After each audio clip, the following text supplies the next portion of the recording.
Slave labor was a huge aspect of Ottoman life, and the Republic depended heavily on free work from human beings who had no rights, no possessions, and was left at the whims of their masters to be worked to death, starved, tortured, and sometimes even killed for the sake of enjoyment.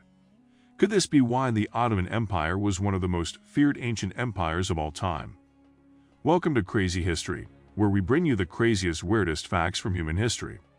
Join us today as we look at the crazy history of a slave in the Ottoman Empire. They worked every form of menial jobs. Slaves in the Ottoman Empire didn't just work as domestic or agricultural workers. They did pretty much every single kind of menial job you can imagine. Generally classified as urban or rural, slaves did everything from cooking and cleaning to mining for silver. On country estates, slaves might perform both domestic and non-domestic tasks, even working as smiths, bakers, and guards. Occasionally, urban slaves would work as accountants and managers for businessmen.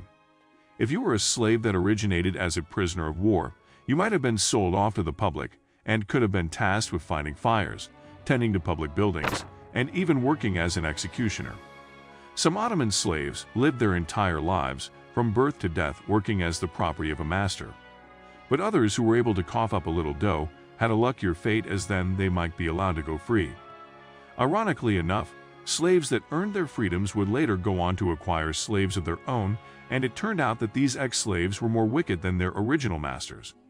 They did not offer their slaves any chance to freedom, and if any slave even brought up the idea of freedom, they would cut their tongue and be forced to eat it. Many citizens wanted to be slaves. The oldest and easiest way for a slave to achieve freedom was simply being given freedom by one's master, perhaps in a will, although some sort of ceremony or payment usually went along with it. Some folks became slaves by selling themselves into servitude to repay their debts over a certain amount of time.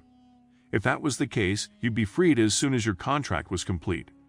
Many parents even gave their children up to be slaves because slavery was seen as a means to become a noble in the Sultan's court.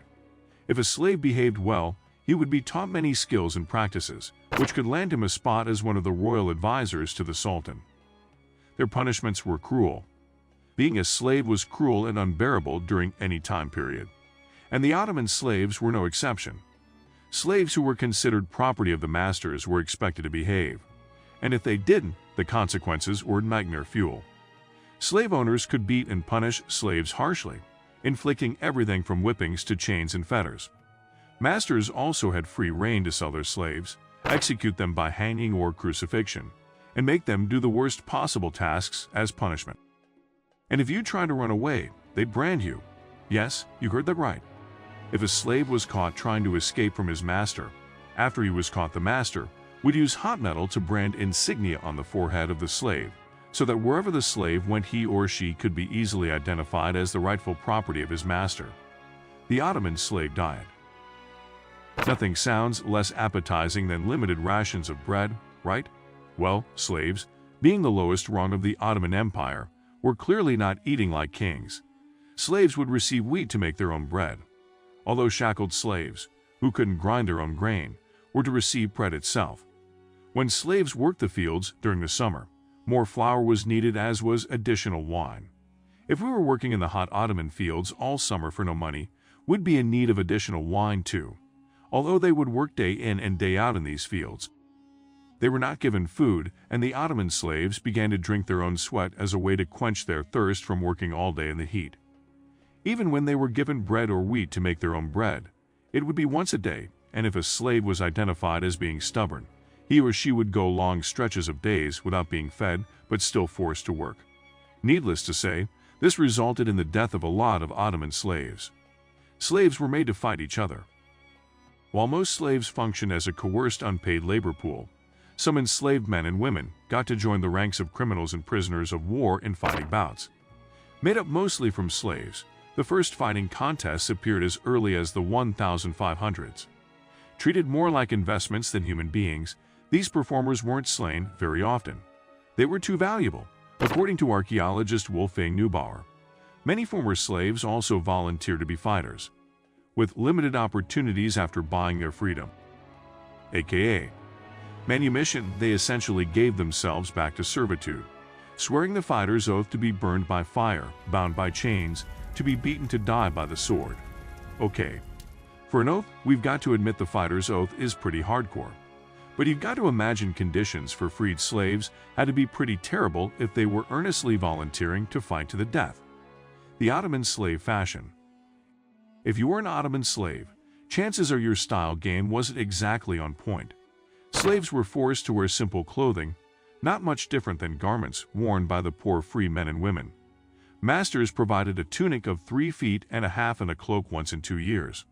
If you got a long torso, seems like you'd be out of luck.